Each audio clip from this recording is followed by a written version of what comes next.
Hello दोस्तों, कैसे आप सभी का स्वागत है आपके अपने YouTube channel Sandeep Dubey CGPSC में।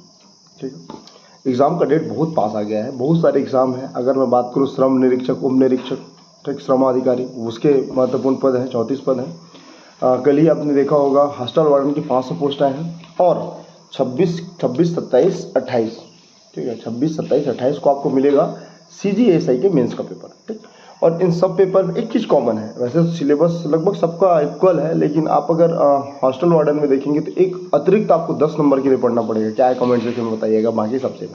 ओके, अच्छा, इस वीडियो को बनाने का मेरा मेन मकसद क्या था कि बहुत कम समय रह गए हैं, बहुत ही कम समय। तो मुझे नहीं लगता कि अब ज़्यादा वीडियो हम ला पाएंगे मैथ से कुछ किसी चीज़ को लेकर, लेकिन यूट्यूब पे बहुत सारे टीचर्स हैं जो पूरा सिलेबस को कवर करके रखे हैं और हमारे भरोसे तो कभी थे ही नहीं, तो फिर भी ये सारी चीज़ें हैं। अच्छा, अगर मैं बात करूँ अभी जो मैं सिलेबस दिखाने वाला हूँ वो आपका एप्टीट्यूड टेस्ट, मतलब मैथ्स और रीजनिंग का सिलेबस है। मैथ्स और रीजनिंग का किसका? एसआई का। ठीक, एसआई का सिलेबस है। अच्छा, इसमें बेसिक डिफरेंस क्या है एसआई के सिलेबस में कि हॉस्टल वार्डन के सिलेबस में, कि श्रम अधिकारी के सिलेबस में, श्रम निरीक्षक के सिलेबस में? तो सब में आपको मैथ्स पढ़ना है और मैथ्स का टॉपिक लगभग सब में मिलता जुलता है। लेकिन जब एसआई का आप सिलेबस खोल के बैठेंगे तो आपको एक चीज़ समझ आएगा। इसमें पहला टॉपिक दिया है सादृश्य, मतलब होता है एनालॉजी। कौन सा पुस्तक प्रेफर करेंगे उसको मैं बता दूंगा, नोट्स कैसे होते हैं, फिर किस पुस्तक को कम समय में ज़्यादा अच्छे से पढ़ सकते हैं। अच्छा, जो नॉन मैथ्स बैकग्राउंड के स्टूडेंट हैं उनके लिए एक चीज़ मैं बोलना चाहूँगा कि आप ज़्यादा ना पैनिक मत करना। पैनिक इसलिए मत करना क्योंकि थोड़ा तो समय लगता है मैथ्स को समझने में, लेकिन जो आपको समझ आ रहा है उसको आप पढ़ना। कारण क्या है, अगर एएसआई में मेंस का एग्जाम होना है, थर्ड पेपर मेंस का में भी, तो ये जो थर्ड पेपर में जो मेंस का अगर एग्जाम दिला रहे हैं तो 150 प्रश्न रहेंगे, 100 प्रश्न रहेंगे, 100 प्रश्न रहेंगे 200 नंबर का। मतलब 50 आप मान लो गणित का और 50 आप मान लो रीजनिंग का, मतलब एप्टीट्यूड टेस्ट का, दोनों को मिला के, मतलब गणित और रीजनिंग मिला के अगर 50-50 नंबर भी रहे ना तो ठीक ठाक वेटेज मिलता है। अब इसमें से जो नॉन मैथ्स बैकग्राउंड के स्टूडेंट हैं वो रीजनिंग बहुत अच्छा करेंगे, तो आपसे रीजनिंग गलत मत हो। और अगर मैथ्स वाला पार्ट आपसे अच्छा नहीं हुआ पेपर नंबर 3, तो आपका क्या होगा दायित्व कि आप पेपर नंबर 1 और 2 में बेहतर करें। ठीक, अच्छा, अब अगर मैं बात करता हूँ 50 नंबर के रीजनिंग में, तो 50 नंबर में आपका मेन टारगेट होना चाहिए कम से कम 40 प्रश्न। कम से कम 40 प्रश्न आपको बनाना ही है अगर आपको मेरिट में है। देखो, मेरिट आना अलग बात है, रैंक लेना अलग बात है, आपको टॉप 100 में रखना है अपने आपको। तो कम से कम गणित के 40 प्रश्न, रीजनिंग के ना, और मैथ्स के थोड़ा डिफिकल्ट तो मान लो 20 क्वेश्चन हटा देते हैं, माइनस मार्किंग तो नहीं है। 20 क्वेश्चन हटाने के बाद बचा 30 क्वेश्चन, 30 में 5 गलत भी मान लेते हो तो कम से कम आपको 65, मतलब 25 नंबर मैथ्स, तो कम से कम 65 नंबर को आपको बनाना है एकदम सही सही। किसमें? एसआई मेंस में। ठीक, अब बात करेंगे हॉस्टल वार्डन में 20 नंबर के प्रश्न आने हैं मैथ्स का, और श्रम निरीक्षक में भी 20 नंबर के मैथ्स के या गणित के प्रश्न आने वाले हैं, उसमें रीजनिंग शायद नहीं है। और अगर श्रम निरीक्षक में मैथ्स आया 20 नंबर का तो 15 नंबर का आपको क्या देखने मिलेगा? रीजनिंग। तो कुल मिला के मैथ्स का वेटेज हर एक एग्जाम में, व्यापम की या पीएससी के में बहुत अच्छा खासा रहता है। अब इसको डिकोड करने का प्रयास करते हैं, पूरा इस सिलेबस को समझते हैं। लोगों को थोड़ा मानना यह है कि एसआई में मैथ्स का सिलेबस बहुत इजी है, ये है वो, लेकिन थोड़ा आप डिटेल करके जाएंगे तो आपको समझ आएगा कि इजी नहीं है भाई, पूरा चीज़ मेंशन है, बस आपको उसको देखना पड़ेगा। अच्छा, लेकिन कंपेयर देन बाकी एग्जाम के इजी है। तो सब सिलेबस को, मैथ्स में जितने भी टॉपिक होते हैं जो जो आपके आगामी एग्जाम में आने वाले, सब में बात करेंगे। साथ ही ये भी देखेंगे कि कौन सा पुस्तक आपको प्रेफर करना चाहिए। क्या यूट्यूब में पूरा वीडियो देखना सही है? समय नहीं है तो मुश्किल है। हॉस्टल वार्डन के लिए आप एक समय मान सकते हैं, तो आपके पास लगभग 45 दिन है, 45 से 60 दिन। तो इन दिनों में आप तैयारी कर सकते हैं, नो डाउट ना। बट ये जो 15 दिन शेष रहेगा, 14 दिन भी नहीं रहेगा, लगभग 12-14 दिन। ठीक, तो इसमें आप मैथ्स का पूरा वीडियो तो कंप्लीट कर नहीं सकते हैं, इनफैक्ट किसी सब्जेक्ट का नहीं कर सकते। तब क्या करें उसको बात करेंगे, पहले सिलेबस से साथ आगे बढ़ते हैं। पहला टॉपिक है ये सही में सादृश्य, मतलब एनोलॉजी। तो एनोलॉजी किसका पार्ट है? एनोलॉजी पार्ट है रीजनिंग का। ठीक, एनोलॉजी किसका पार्ट है? रीजनिंग का। ठीक है, तो इसके अंतर्गत इसमें एक चीज मेंशन किया गया है, क्या क्या बताया गया उसको मैं आपको बता देता हूँ।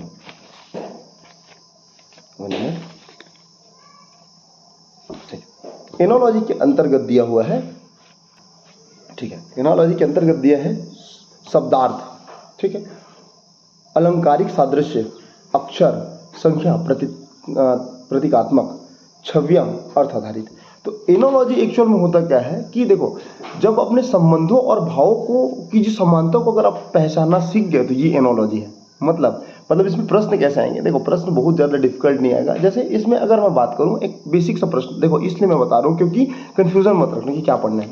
अगर मैं आपको बोलूँ जिस प्रकार जीवन से संबंध मृत्यु का है, उसी प्रकार रोना का संबंध किससे है? मतलब जीवन का उल्टा मृत्यु, तो रोना का संबंध हंसना। तो ये एनोलॉजी के प्रश्न है, ये उसके एक टाइप है। तो इसमें आपका जो संख्या आधारित है, अक्षर आधारित। अब देखिए अक्षर आधारित मतलब कैसे? अब मान लो इंग्लिश में पकड़ लो, इंग्लिश में ए से लेके जेड तक, ए से लेके जेड तक पूरा वर्णमाला है। आपको इसका पूरा नंबर याद करना है, ए बी सी डी 1 2 3 4। अगर मैं एन बोलूँ तो 14 याद होना चाहिए, पी बोलूँ तो 15 याद होना चाहिए, टी बोलूँ ठीक तो आपको याद होना चाहिए 20, जेड बोलूँ तो याद होना चाहिए 26, और इसी के आधार में प्रश्न बनते हैं। तो इससे जो संबंधित प्रश्न है उसको आपको बताना है। मतलब एक पक्ष को मिला के दिया जाएगा और दूसरा पक्ष को आपको समान करके बताना है बस। जैसे मान लो BALO अनुपात में है LAOB, तो ये जिस प्रकार से संबंधित है उसी प्रकार PEKG कैसे संबंधित रहेगा, मतलब उसमें ऑप्शन दिया रहेगा तो आपको ये बनाना है। तो इसमें आपको यही पढ़ना है, पहला चीज। दूसरा छवि, छवि में कैसा होगा? मान लो मिरर प्रतिबिंब दे दिया, ठीक, पेन का मिरर प्रतिबिंब मान लो दे दिया, ठीक, ऐसा। अब इसको आप मिरर में कैसे दिखेंगे? तो ये ऐसा हो जाएगा। तो ये है छवि संबंधित। तो ये आपको सादृश्य में इतना पढ़ना है और बहुत आसानी से, बहुत इजी से इसको कर सकते हैं। ये आपके लिए बहुत महत्वपूर्ण साबित होगा जो नॉन मैथ्स बैकग्राउंड से है, और जो मैथ्स बैकग्राउंड से है उनको पढ़ना तो पड़ेगा सबको। तो ये सारी चीज़ें इसमें, ठीक है। अच्छा, समय होता तो मैं इसको पूरा समझा देता बहुत अच्छे से, लेकिन अब समय नहीं है और कम समय में आपको खुद से पढ़ना है। लास्ट में बताऊंगा कि कौन सा पुस्तक आपको पढ़ना चाहिए, ठीक। दूसरा है कोडिंग डिकोडिंग। तो कोडिंग डिकोडिंग क्या होता है मैं बताने का प्रयास करता हूँ। कोडिंग डिकोडिंग में आपको इसके अंतर्गत पढ़ना है कि अक्षर स्थानांतरण द्वारा कोडिंग डिकोडिंग, शब्दों द्वारा कोडिंग डिकोडिंग और सादृश्य द्वारा कोडिंग डिकोडिंग। मतलब कुल मिला के बात ये है, अगर मैं बात करूँ एग्जाम को अगर मैं 1 2 3 4 लिखता हूँ तो मैथ्स को क्या लिखूंगा, ठीक। एग्जाम को अगर मैं 1 2 3 4 लिखता हूँ तो मैथ्स को क्या लिखूंगा?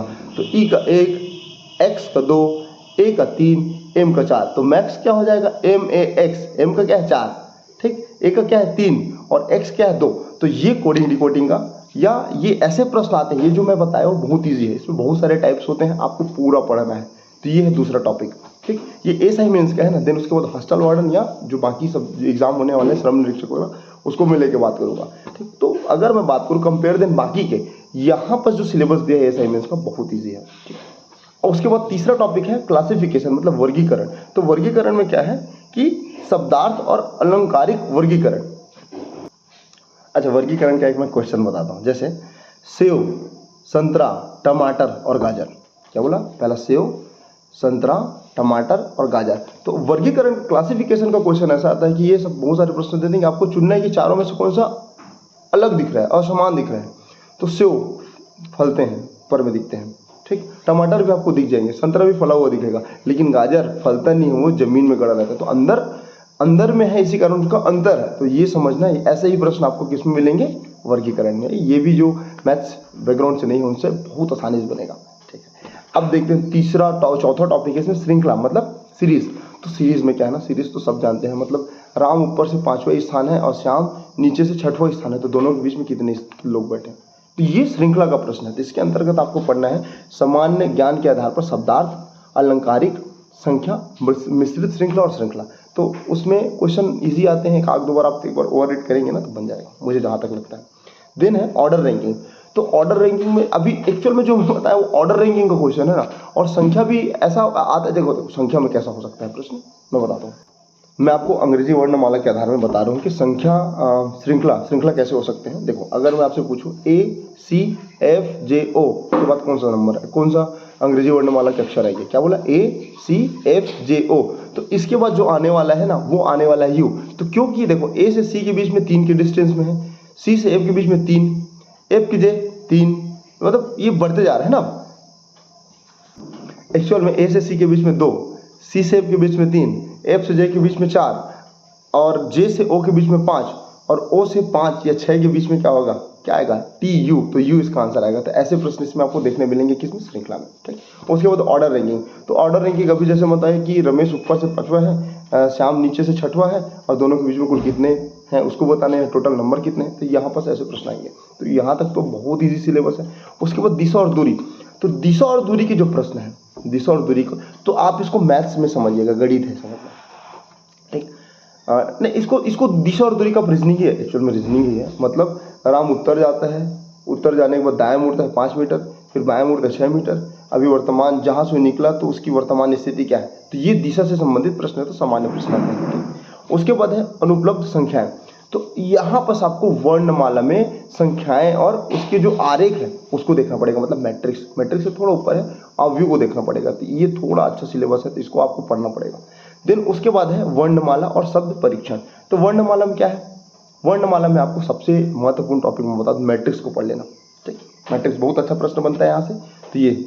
उसके बाद वेन डायग्राम, तो वेन डायग्राम को तो करना पड़ेगा, वो थोड़ा डिपेंड करता है आपके सहजता और समझ के ऊपर कि उसको आप कैसे डील करते हैं। बाकी उससे प्रश्न जो आते हैं ना लगभग बनते हैं, लेकिन एक साथ 3-3 4-4 प्रश्न होते हैं। अगर वहाँ एक प्रश्न भी गलत किया तो पूरा क्वेश्चन गलत, और माइनस मार्किंग नहीं है तो डरना नहीं है, आराम से आपके पास समय उसको यूटिलाइज करके बनाइएगा, ठीक। देन पहली, तो पहली में क्या है, बैठने की व्यवस्था, रेखी व्यवस्था, लाइन वाला व्यवस्था, परिपत्र व्यवस्था। तो ये जो पहली है ना, मतलब इसको पजल बोलते हैं, तो पजल के भी अच्छे खासे प्रश्न इसको देखने मिलेंगे। अभी तक मैंने 10 टॉपिक बताया, लेकिन गणित का कहीं नामो निशान नहीं है, मतलब ये पूरा रीजनिंग ही है ना। तो कहीं ना कहीं जो एसआई के मेंस में बैठने वाली जो नॉन बैकग्राउंड्स मैथ्स के या फिर जो मैथ्स से संबंधित लोग हैं ना, तो आपके लिए ये सेक्शन बहुत आसान होने वाला है। जितना अधिक से अधिक नंबर इसमें स्कोर कर पाएं आपके लिए बहुत अच्छा साबित होगा। देन डाटा पर्याप्तता, तो डाटा पर्याप्तता में आपको देखने मिलेगा घन और डाइस, मतलब जो घन वाला आता है ना 3 2 1 और 4 3 6, तो 6 के नीचे क्या है, तो ये आपको मिलेगा कहाँ पर, वेन डाई सॉरी, ये आपको देखने मिलेगा आपको डाटा पर्याप्तता में, ठीक। और अंक गणितीय संचालन है कि 5 गुणित 3 गुणित 2 बराबर क्या होगा, मतलब ये इजी वाला कॉन्सेप्ट बता रहा हूँ ना। दिन अपने हिसाब से उसको पढ़ना है, लेकिन एक बार अच्छे से पढ़ना है। देन उसके बाद है गैर मौखिक तर्क। गैर मौखिक तर्क में क्या है, पेपर फोल्डिंग वगैरह देखना पड़ेगा, क्यूब डाइस, गिनती, आंकड़ों की गिनती, तो इसमें आपको ये सारी चीजें हैं। उसके बाद अब आपको कहीं ना कहीं जो 13 14 और 15 है, उसमें आपको 15 को छोड़ दो, 13 14 है, उसमें आपको दिखेगा गणित। तो देखना, गणित का सिलेबस वर्स नहीं है, लेकिन आप अंदर जाएंगे तो इसमें सबसे पहले दिखेगा मात्रात्मक योग्यता और संख्यात्मक कौशल में संख्या और उसके संबंध में जो भी प्रश्न आते हैं। तो नंबर सिस्टम, आपको यहाँ से मैथ से स्टार्ट हो जाएगा। नंबर सिस्टम के प्रश्न बहुत आसान होते हैं, तो इसको आप बना सकते हैं। सरलीकरण, सरलीकरण को आप पढ़ सकते हैं, मतलब ये जो प्रश्न है, तो आप मैथ्स के दोनों टॉपिक को अगर अच्छा करें तो कहीं ना कहीं आपको ठीक ठाक नंबर देखने मिलेगा। दशमलव और भिन्न, यहाँ से भी प्रश्न इजी बनेंगे, नॉन मैथ्स बैकग्राउंड के लिए लोग के लिए बता रहा हूँ ना। अनुपात, समान अनुपात, अब मेन आपको दिक्कत आएगी परसेंटेज में, औसत में और लाभ हानि में।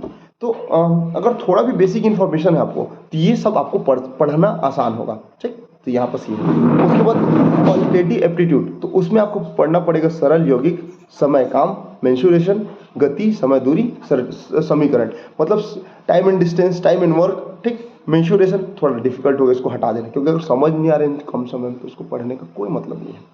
समय दूरी, समय चाल, जितना आपको समझ है बना लेना। और लास्ट में पुनः मैं बता दूं, कैलेंडर पढ़ लेना, रिश्ते पढ़ लेना, लाइन ग्राफ और पाई चार्ट। तो कुल मिला के अगर एसआई का मेंस का सिलेबस बात करो मैथ्स का, बहुत ईजी है, बहुत ईजी है। अब देखो आपको कौन सा पुस्तक पढ़ना चाहिए, तो पहला चीज मैं आपको बोलता हूँ, पहला चीज मैं बोलता हूँ, जहाँ आप कोचिंग किए होगे, लगभग सभी स्टूडेंट ने कुछ कहीं ना कहीं कोचिंग किया होगा या नोट्स बनाया होगा यूट्यूब के माध्यम से, तो आप पहले तो अपने नोट्स को प्रेफर करें इसके सिलेबस के अकॉर्डिंग, पहला चीज। दूसरा, अगर वहाँ आपने बनाया लेकिन आपको लगता है कि थोड़ा और मुझे अच्छे से करना चाहिए, तो आप पढ़िएगा दीपक सर का रीजनिंग, जिसका नाम है परफेक्ट रीजनिंग। इसमें वर्बल और नॉन वर्बल का पूरा मिल जाएगा।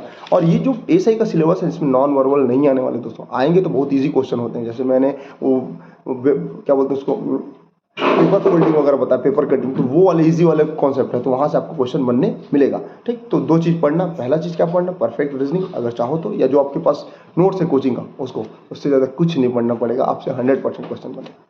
अब बात करते हैं हमारे मेन एग्जाम के, मतलब दूसरे एग्जाम के, जैसे हॉस्टल वार्डन हो गया या और बाकी, उसका सिलेबस भी देखेंगे और बात भी करेंगे कि आपको कैसे उसको डील करना है, ठीक है। जो मैं आपको बता रहा हूँ, देखो अब मेरे पास जो पुस्तक है मैं पहले उसको दिखा देता हूँ। ये तो पुस्तक है अंक गणित का, ठीक। ये है आर एस अग्रवाल। एक पुस्तक मैंने रखा हुआ है इसका, अंक गणित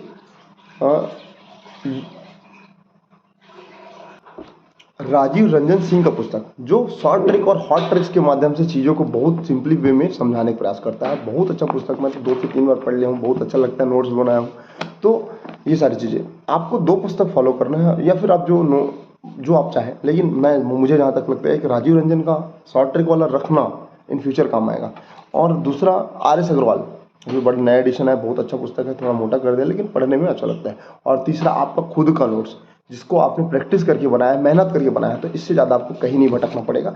तो आपको बेसिकली हॉस्टल वार्डन, ठीक, हॉस्टल वार्डन के बारे में बात करूँ या कोई भी एग्जाम के बारे में बात करूँ तो श्रम निरीक्षक ना, तो श्रम निरीक्षक हॉस्टल वार्डन में 20 नंबर के मैथ्स है, रीजनिंग भी है कुछ।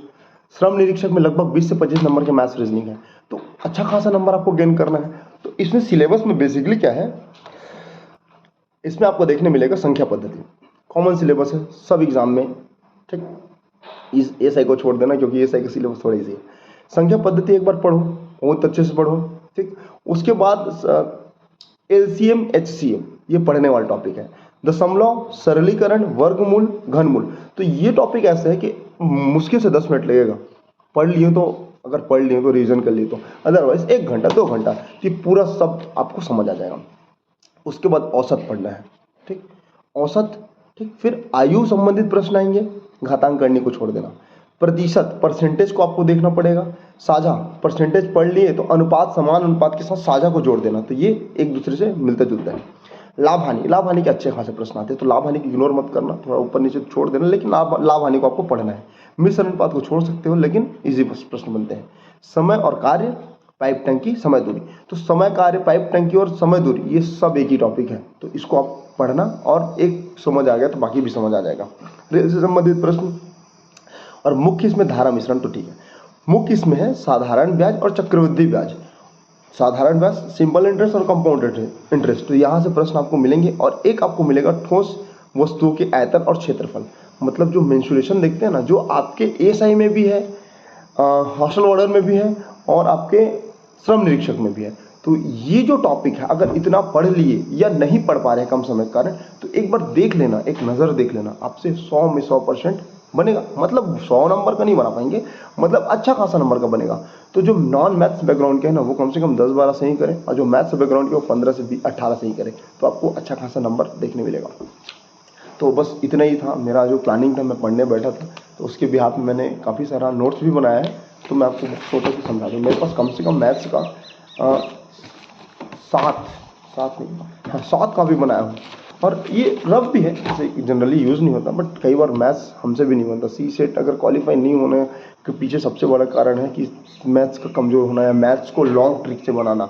आपका कंपटीशन एग्ज़ाम है, अगर आप पीएससी में बैठे हैं तो लॉन्ग ट्रिक्स आपके पास, मैं अपना नोट्स दिखाता हूँ पीएससी का, तो देखिए ये पूरा लॉन्ग ट्रिक्स का नोट्स है ना, पूरा एक एक चीज़ इसमें मेंशन है, हर एक प्रश्न को सही से बनाने में। ये कैसा है, ये पूरा लॉन्ग ट्रिक है, लेकिन आपके कंपटीशन एग्जाम में ये बिल्कुल काम नहीं आने वाला। कम से कम समय में ज़्यादा से ज़्यादा प्रश्न हल करो। तो ये है पूरा लॉन्ग ट्रिक्स, जो सीजीपीएससी मेंस के विद्यार्थी पढ़ेंगे, नोट्स ये रहेगा, बताइएगा। और जो competition exam, one day exam का तैयारी करते हैं, आपको में फिर आयोग सीजीपीएससी में आता है, तो आपको कम से कम समय में अधिक से अधिक प्रश्न बनाने हैं, तो उसमें आपको शॉर्ट ट्रिक काम आएगा। तो ये मेरा बेसिक स्ट्रेटेजी है, क्योंकि मैं यहाँ से पढ़ने स्टार्ट किया हूँ, काफ़ी टाइम से बिजी था, देन स्टार्ट तो हो गया, अब देखते हैं क्या होगा। और आप अपना पढ़ाई कंटिन्यू रखें, बाकी अगला डिस्कशन कभी एक आग टॉपिक जब मैं पढ़ने स्टार्ट करूँगा, तो उसका भी मैं आपको प्लानिंग बताऊँगा कि कैसे करना है। तो तब तक के लिए जय हिंद, जय छत्तीसगढ़। मिलते हैं अगले वीडियो में, और चैनल को सब्सक्राइब कर ले दोस्तों।